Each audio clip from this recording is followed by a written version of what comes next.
انزلناہ وبالحق نزل، اتنا حصہ جو ہے جب کبھی کہیں پر بھی جسم میں درد ہو، جیسے ہاتھ کا درد، پیروں میں، کمر میں، تو اپنے سیدھے ہاتھ کو اس درد کے اوپر پھیرتے جائے، اتارتے جائے اور یہ پڑھتے جائیں وبالحق انزلناہ وبالحق، اس کو پڑھتے جائیں 7 مرتبہ 11 مرتبہ، انشاءاللہ العزیز وہ درد اتر کر چلا انشاءاللہ۔ وہ قوم کبھی کامیاب نہیں ہوتی جو گھر میں بیٹھ کر کے مانگ رہی ہے کہ مدد آ جائے، مدد آ جائے۔ اگر ایسی مدد آتی تو میرے نبی صلی اللہ علیہ وسلم 313 کو لے کر بدر تک نہیں جاتے، وہ مدینے میں بیٹھ کر دعا کرتے تو اللہ مشرکین کو ویسے ہلاک کر دیتا۔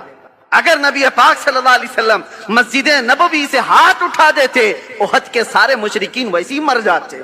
میرے نبی اپنے گھر سے نکلے، صحابہ اپنے گھر سے نکلے، میدانوں میں آئے اور اپنی طاقت و قوت کا استعمال کیا، اس لیے کہ یہ امت کو بتانے کے لیے کہ امت کا مزاج ایسا نہ ہو کہ کچھ بھی مصیبت آئی فاتحہ دلایا، دعا کیا، اللہ اس کے منہ میں کیڑے پڑ جائیں اور اس کو ایسا ہو جائے، اس کو ایسا ہو جائے، چادر اوڑھ کے سو گیا۔ آ گیا عین لڑائی میں گر وقت نماز، قبلہ رو ہو کے زمیں بوس ہوئی قوم حجاز، ایک ہی صف میں کھڑے ہو گئے محمود و ایاز، نہ کوئی بندہ رہا نہ کوئی بندہ نواز۔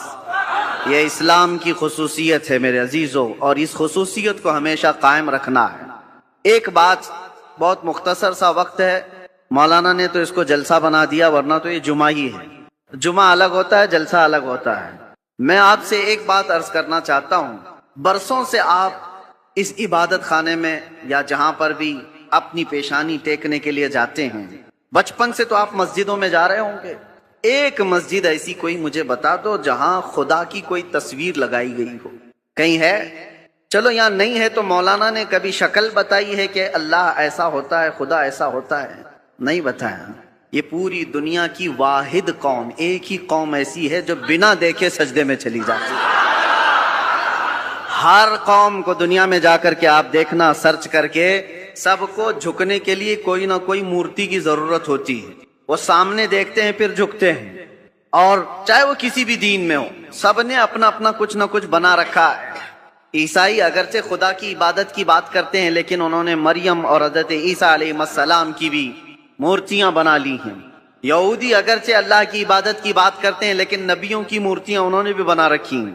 جتنے مذاہب ہیں انہوں نے سب نے اپنی اپنی جھکنے کے لیے کچھ نہ کچھ چیزیں بنائی ہیں۔ یہ پوری دنیا میں ایک ہی قوم ہے، ایک ہی قوم ہے۔ اسی لیے تو میں عرض کرتا ہوں میرے عزیزو، اللہ تبارک و تعالی امام کی ناڑی کہاں بندھی ہے وہ تو دیکھتا رہتا ہے، امام کہاں جا رہا ہے کہاں نہیں یہ تو دیکھتا رہتا ہے۔ ایک بار بھی کوئی مقتدی آ کر کے نہیں کہا کہ یہ بہت پرانی ہو گئی سورہ، کوئی نہیں تو پڑھو، کبھی کہا کسی نے؟ بلکہ حالت یہ ہے، کوئی نہیں کہتا امام سے کہ کیا مولانا ہر دن تو سورہ فاتحہ پڑھتے ہی ہو، ہر دن سورہ فاتحہ پڑھتے ہو؟ کوئی نہیں کہا کہ یہ پرانی ہو گئی، نیا کچھ لے کے آؤ، نہیں، بلکہ اگر امام نیا کرنے کی کوشش کرے تو قوم اس کو سیدھا کر دے گی۔ وہی پڑھو جو میرے نبی نے پڑھا ہے، وہی پڑھو۔ کیوں؟ آج تک کوئی بھی چیز جب ہم دیکھتے ہیں کنٹینیو، بریانی 4 دن کنٹینیو نہیں کھائی جا سکتی، 5 دن روز دال چاول بھی نہیں چلتا۔ انسان کی طبیعت ایسی ہے کہ ہر چیز اس کو بدل بدل کر کے چاہیے، نہیں چاہیے، لیکن اس میں کبھی نیا کا تصور بھی نہیں آتا۔ کیوں؟ ایک یہ چیز۔ دوسری چیز میں نے بتایا، مسجدوں میں ہمارے قرآن وہی ہے، سورہ فاتحہ سے شروع کرتا ہے امام، اس کے بعد چاہے قرآن میں کہیں سے بھی پڑھے، سورہ فاتحہ تو پڑھتا ہے، لیکن کسی مقتدی کو آج تک اس بات پر کوئی شکایت نہیں ہے۔ تیسری ایک اور چیز، تمہارا کلمہ کیا ہے؟ لا الہ الا اللہ محمد رسول اللہ، ایک کلمہ ہے۔ تمہارے باپ کا کلمہ کیا تھا؟ اور دادا کا کلمہ کیا تھا؟ پردادا کا کلمہ کیا تھا؟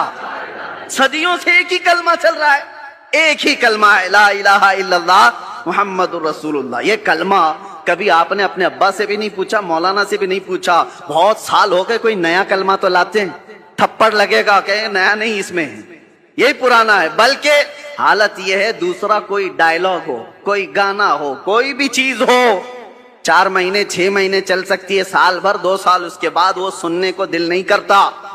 آدمی چاہتا ہے یہ پرانا ہو گیا، اب کچھ نیا سناؤ۔ کلمہ طیبہ کو کوئی بھی امتی یہ نہیں کہتا پرانا ہو گیا، ارے 70,000 بار بھی پڑھیں تو اس میں جدت اور لذت اور آتی، کبھی پرانا نہیں ہوتا۔ یہ ایسی چیزیں تمہارے پاس ہیں، تمہارے پاس ہیں، یہ جمعہ کی جماعت، یہ قرآن کی حقانیت، یہ کلمہ طیبہ کی جدت جو ہر زمانے میں ہے، کیا یہ تمام چیزیں اس بات کا ثبوت نہیں ہے کہ اسلام زندہ ہے اور قیامت تک زندہ رہنے والا ہے؟ کسی بھی جگہ پر تمہیں یہ چیزیں نہیں مل سکتی، ہر جگہ بہت کچھ بدلاؤ ہے۔ ہاں میں بتا سکتا ہوں چیلنج کے ساتھ، دنیا کا کوئی بھی مذہب ہو، کھلا ہے کتابیں، اور ہم بتاتے ہیں اس کے کتنے کتنے نسخے ہیں، کتنے کتنے۔ بائبل میں آج کتنے نسخے، 70 سے زیادہ نسخے الگ الگ ملتے ہیں۔ یونان میں الگ ہے اور یورپ میں الگ ہے۔ جو انجیل، Bible, old testament, new testament سب بدلی ہوئی ہیں، اور ہمارے ہاں کی کتابیں، ہمارے دیش میں جو بہت ساری مقدس کتابیں مانی جاتی ہیں، ان میں بھی ہیر پھیر، ادھر ادھر بدلاؤ الگ الگ ہے۔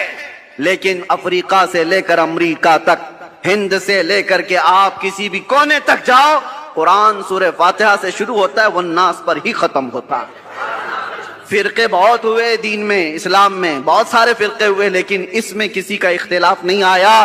قرآن کے 30 پارے اور 114 سورتیں جو صحابہ کے زمانے میں تھی، وہ آج بھی وہی موجود ہے۔ اس کلام پاک پر کسی کا اثر کیوں نہیں ہوا آج تک؟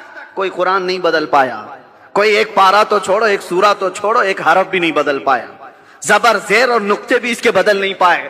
1400 سال سے ایک کتاب چلی آ رہی ہے، اس کتاب کو کوئی نہیں بدل پایا۔ اے مسلمانوں، میں تمہیں یہ فخر والی باتیں بتا رہا ہوں، اس سے بڑھ کر کے دولت جاؤ ڈھونڈ کر کے نکالو، کسی کے پاس نہیں مل سکتی۔ پھر تم کس بات کے مایوسی میں جیتے ہو ہمارے پاس کچھ نہیں ہے؟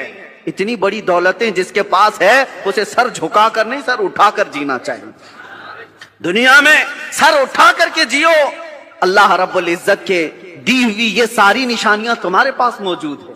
چلو ہم کہانیوں، جس کو یہ لوگ کہتے ہیں کہانیاں ہیں، غوث پاک کی کرامت سناؤ تو کہیں کہانی ہے، غریب نواز کی کرامت سناؤ تو کہیں کہانی ہے، حضور پاک صلی اللہ علیہ وسلم کے معراج کا واقعہ سناؤ تو کہتے کہانی ہے۔ تم کو یہ لگتا ہے پرانی باتیں کہانیاں ہیں تو ٹھیک ہے، لیکن جو قرآن آج تک موجود ہے، اس کا جواب تو لا کر کے دے دو۔ یہ جو قرآن ہے، یہ تو کہانی نہیں، تمہارے پاس ہے۔ اور قرآن جگہ جگہ چیلنج کرتا ہے۔ اللہ خود فرماتا ہے فَأْتُوا بِسُورَةٍ مِّن مِّثْلِهِ، اگر ہمت ہے تو اس کی طرح کی ایک سورہ بنا کر کے لاؤ۔ اور یہ 1400 سال پہلے کیا ہوا چیلنج ہے۔ آج تو دنیا بہت ترقی کر چکی ہے، ٹیکنالوجی میں کہاں تک جا چکی ہے، پیٹروٹ میزائل اور منٹوں میں ادھر سے ادھر سفر کرنے والے۔ ان سارے ٹیکنالوجی کے بادشاہوں سے کیوں نہیں پوچھتے کہ ایک قرآن کیوں نہیں بنا پاتے، کیوں نہیں لائے؟ میرے عزیزو، اللہ کا یہ وعدہ ہے۔ اللہ فرماتا قُلْ لَئِنِ اجْتَمَعَتِ الْإِنسُ وَالْجِنُّ عَلَىٰ أَن يَأْتُوا بِمِثْلِ هَٰذَا الْقُرْآنِ لَا يَأْتُونَ بِمِثْلِهِ وَلَوْ كَانَ بَعْضُهُمْ لِبَعْضٍ ظَهِيرًا۔ اے رسول پاک، آپ کہہ دیں سارے انسان مل جائیں، سارے جنات مل جائیں، سب مل کر کے ایک دوسرے کی مدد کر کے ایسا قرآن بنانا چاہیں، اللہ فرماتا ہے تب بھی وہ نہیں لا سکیں گے، نہیں لا سکیں گے، اللہ کا وعدہ ہے۔ تو آج تک جو اس کتاب کا مثل نہیں لا سکا، وہ کتاب تمہارے پاس ہے، وہ قرآن تمہارے پاس ہے۔ مجھے بتاؤ اس سے بڑھ کر کے دولت اور کیا ہے؟ اس سے بڑھ کر کے دولت کیا ہے تمہارے پاس؟ یہ زندہ جاوید معجزے ہیں۔ اب یہ سب چیزوں کے بعد پھر میں آپ سے آخر میں اتنا کہنا چاہوں گا، جس کے پاس اتنی قیمتی چیزیں ہیں، اس کو اعلیٰ حضرت کی یہ بات سننا چاہیے۔ اعلیٰ حضرت کیا کہتے ہیں؟ سونا پاس ہے، سونا بن ہے، سونا زہر ہے، اٹھ پیارے۔ 3 بار سونے کا لفظ استعمال کیا۔ سونا پاس ہے تیرے، اس کا مطلب کیا ہے؟ گولڈ۔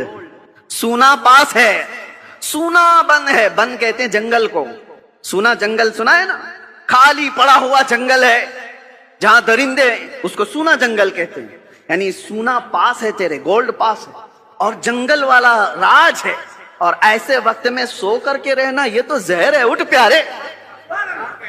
ایسے وقت میں سونا زہر ہے، اٹھ پیارے۔ تو کہتا ہے میٹھی نیند ہے تیری متھی نرالی ہے، آنکھ سے کاجل صاف چرا لے یہاں وہ چور بلا کے ہیں، تیری گٹھری تاکی ہے اور تو نے نیند نکالی ہے۔ اور یہ دنیا کا حال یہ ہے، شہد دکھائے زہر پلائے، شہد دکھائے زہر پلائے، قاتل ڈائن شوہر کش۔ 3 لفظ اعلیٰ حضرت نے کہا۔ یہ دنیا کیسی ہے معلوم ہے؟ یہ قاتل ہے، یہ ڈائن ہے، یہ شوہر کش ہے۔ ایسی عورت کے یہ 3 لقب ہے۔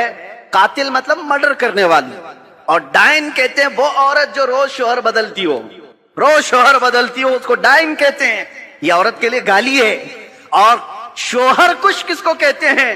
شوہر بدلنے والی تو ڈائن ہے، لیکن اپنے ہی شوہر کو مار دیتی ہو وہ شوہر کش ہے.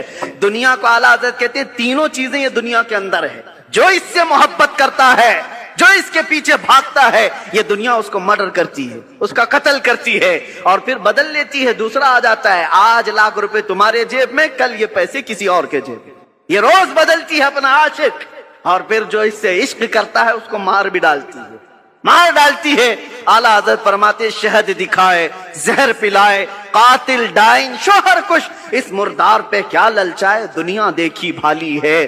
وہ تو نہایت سستا سودا بیچ رہے ہیں جنت کا، ہم مفلس کیا مول چکائیں، اپنا ہاتھ ہی خالی ہے. میرے عزیزوں، اس لیے میں کہتا ہوں جس کے پاس اتنی قیمتی چیزیں ہیں اسے سونا زیب نہیں دیتا، اسے غفلت کی نیند زیب نہیں دیتی، اسے بزدلی اچھی نہیں لگتی. اس لیے جیو تو شیروں کی زندگی جیو. اور میرے علاقے کے شیر میسور ٹیپو سلطان شہید رحمت اللہ تعالی علیہ کا فرمان تھا، گیدڑ کی 100 سالہ زندگی سے شیر کی 1 دن کی زندگی بہتر ہے. بزدلوں کی طرح گھٹ گھٹ کر کے لمبا جینے سے بہتر ہے علل اعلان 1 دن جی کر کے چلے جائیں. اس لیے کہ ہمیں پتا ہے تلوے چاٹنے والوں کی تاریخ نہیں لکھی جاتی، باطل سے ٹکرانے والوں کی تاریخ لکھی جاتی.